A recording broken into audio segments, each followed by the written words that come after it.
So for today's weekly Jinx video, for those that don't know, every Wednesday on this channel, we do a video about anything to do with Jinx, and you decide the topic in the comment section down below.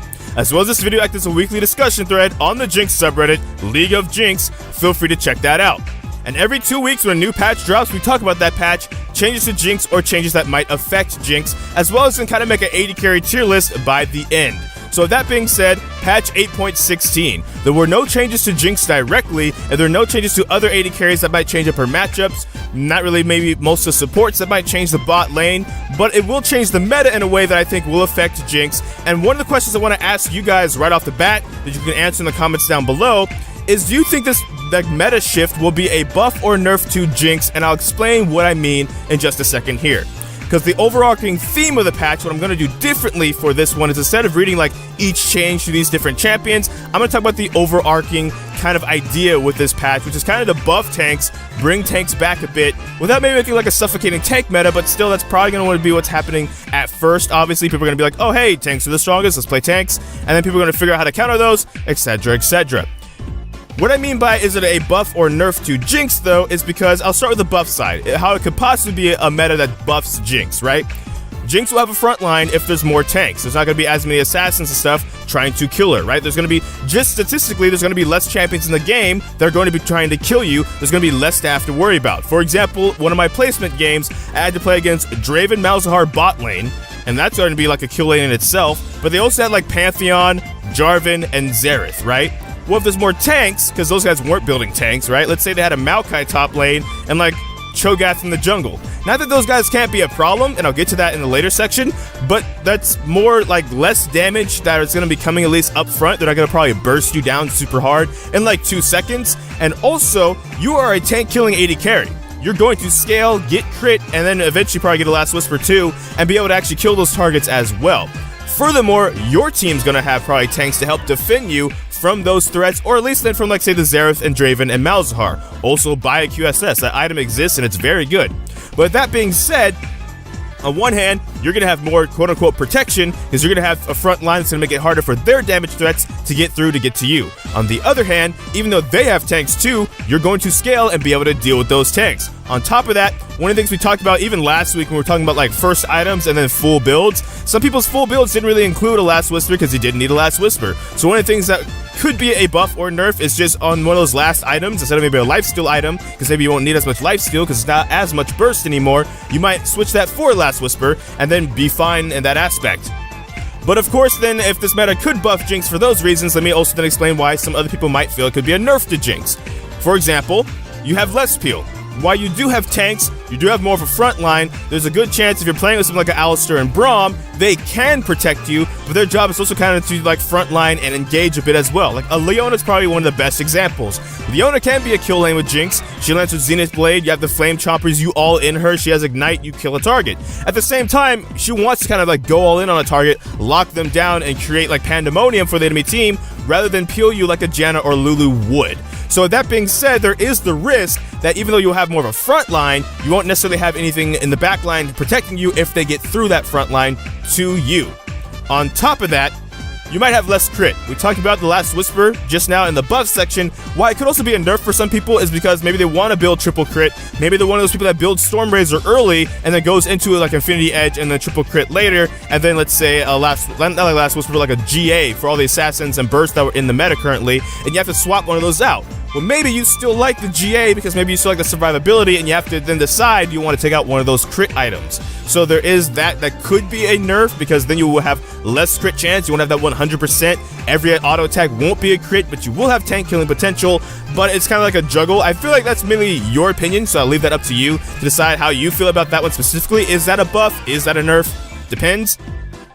Also, more DPS AD carries will probably be meta if a lot of tanks are meta, because then you need more tanks or more DPS to kill those tanks. Why that could be a nerf is just because there's always that kind of trifecta of, okay, who's the strongest? You know, Caitlyn, Jinx, Tristana, and you play the stronger of those ones and you don't play the weaker ones. So if it turns out Caitlyn, Tristana seem super strong now, more than you, because they offer maybe more mobility or more sieging with like Caitlyn's traps, you might be looked at as a weaker champion by default just because they do what you do, but then do something else that you don't do.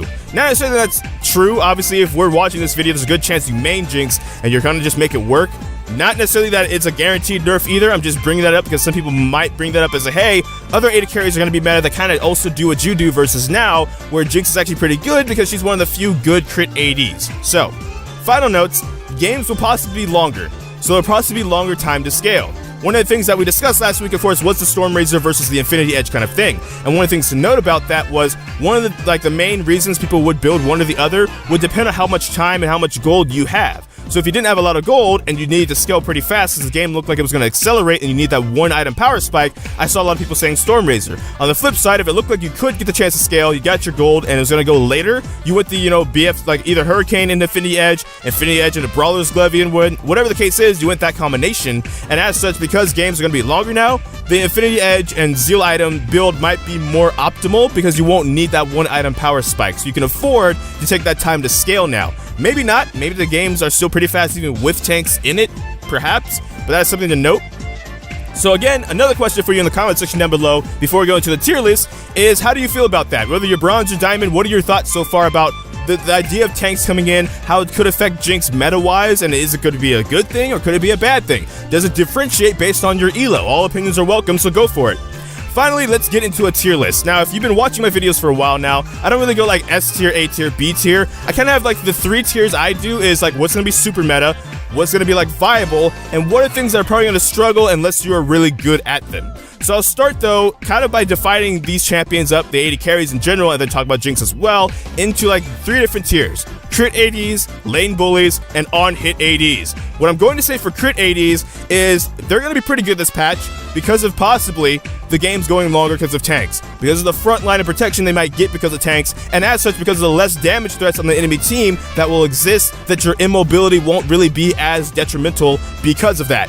You also are going to be able to kill tanks, and if the games are going longer, you're going to be able to scale. So champions, especially like Jinx and stuff, are going to probably be very good because of that reason. That being said, lane bullies is the second category. I think they're going to be good with like all-in tank supports. If something like a Leona or a Braum come in, there's the debate like Jinx isn't really good with those champions because they want to like go in, and unless you like take the Flame Chopper second or something and try and like kill somebody at level 2 with like a Thresh or something, it doesn't provide as much protection. With lane bullies, right, especially like let's say Lucian Braum, who can stack Braum's Q passive very fast, they're going to have to snowball the game though and accelerate the game if they can get a lead in lane with these hard engaged supports that are coming in. But if they can, I think they can succeed, and if they can't, I think they might get, possibly outscaled. Maybe not. Builds have kind of changed since Season 5, so it's not as bad. But I do think that's why they're kind of in the next tier. The not really bottom bad trash tier, but just play these if you're only good at them, I would say would be on-hit ADs. And I say that because it would seem like with tanks coming in, on-hit stuff would be fine. But a lot of the champions that got buffs, like Rammus for example, and the tanks, they got some buffs to their MR scaling actually. So even though Rammus is supposed to be like the AD counter pick, he also got some MR help, some magic resist, so on-hit builds against that won't be as effective. Not that it won't be ineffective at all, but it won't be as effective because they kind of made some of these changes to champions to kind of make them deal also with some mixed damage better as well to make them more viable. So that could be possibly a problem. So that being said, that is all for this video. Thank you so much for watching this video. If you did, feel free to like, comment, and subscribe as well. And again, in the comments, talk about what you think about this patch. The tanks coming in. Do you think that would be a buff to Jinx because you can kill these tanks and stuff and scaling, or a nerf to Jinx because, you won't have as much protection and such? And the tier list as well. If you have a different tier list, feel free to talk about it in the comment section down below. But thank you so much for watching this video. I don't know which video will be next, because life can have a lot of kinks. So until this time, take care. GG, get jinxed. Thank you for watching. Enjoy pizza responsibly.